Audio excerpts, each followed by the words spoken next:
I earned $20,000 per month by focusing on high conversion affiliate products, scaling through paid ads, and building an engaged email list.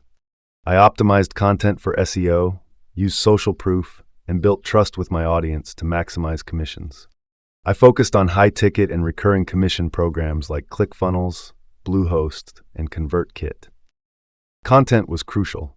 I created value-packed blog posts and videos optimized for SEO, attracting organic traffic. I scaled by using paid ads on Facebook and Google to drive targeted traffic and built automated email sequences. Key hacks included optimizing landing pages, using social proof, creating urgency, and refining audience targeting.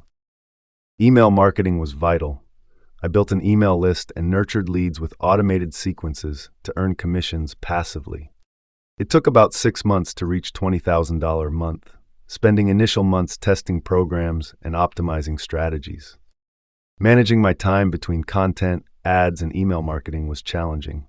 I automated processes and outsourced tasks.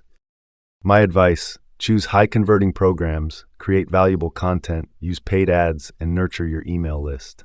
I plan to automate more, create my own digital products, and further scale my ad efforts while exploring new networks.